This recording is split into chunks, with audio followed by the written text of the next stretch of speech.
এই বাবু, তোমার বাড়ি কোথায়? আমার বাড়ি তো পীরগঞ্জ। তো এখানে একা একা কি করতেছ এত বড় জঙ্গলে? আমার আব্বু সহকারে আমি এসেছিলাম, তবে আমার আব্বু এই জঙ্গলে হারিয়ে গেছে। তোমার আব্বু হারিয়ে গেছে? কোন দিকে গেছে? আসো তো, এটা জোরে জোরে হাঁটো, আমার সময় কম তো। এদিকে গেছিল?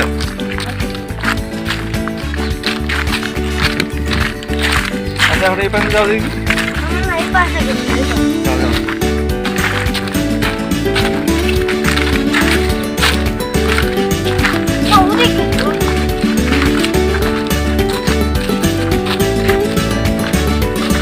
আচ্ছা শোনো, এই পাশে বাবু একটু ঘুরো, ওই যে এই পাশে ঘুরে তো পাওয়া যাবে না। চলো একটা বুদ্ধি করি। কি বলেন? তোমার আব্বুর মোবাইল নাম্বার আছে? আমার আব্বুর মোবাইল নাম্বার আছে, তবে আমার মুখস্থ। এটা কেউ করে? তোমার ঘুরতে আসলে আব্বুর নাম্বার মুখস্থ রাখা লাগে না?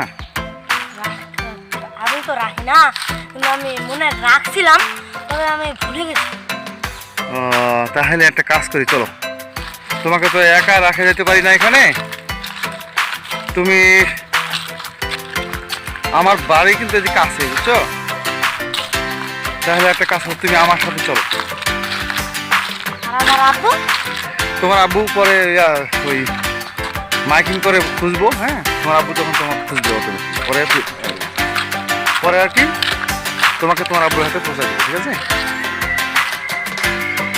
তাহলে এরকম একটা বিপদে পড়ছো না? প্রিয় দর্শক, এইভাবে কোনো সন্তানকে যদি কোথাও ঘুরতে নিয়ে যান, অবশ্যই তার বাবার মোবাইল নাম্বারটুকু যেন ছেলেটা মুখস্থ রাখে। তাহলে এইভাবে হারিয়ে গেলে তার বাবাকে খুঁজে পাবে ইনশাল্লাহ। ভিডিওটি বেশি বেশি করে শেয়ার করবেন। সবাই দোয়া করবেন আমার আব্বু যেন এই জঙ্গল থেকে বের হয়ে যে আঙ্কেলটার সাথে বাড়ি চলে যাচ্ছে, এই আঙ্কেলটা যেন আমাকে ভালো করে রাখবে। কিন্তু তাই আমি যেন কালকে আসতে না আসতে ওই গ্রামেই যেন পাই আমার আব্বুকে। এরকম আল্লাহ তাআলা যেন তৌফিক দেয়। ইনশাল্লাহ। আব্বু, তাহলে তুমি একটা কাজ করো, ওই যে আমার গাড়িতে উঠে বসো। গাড়িতে উঠে বসো, তোমার আব্বুকে আমি পৌঁছা দিব, ঠিক আছে? তো নিশ্চিন্তে বসো।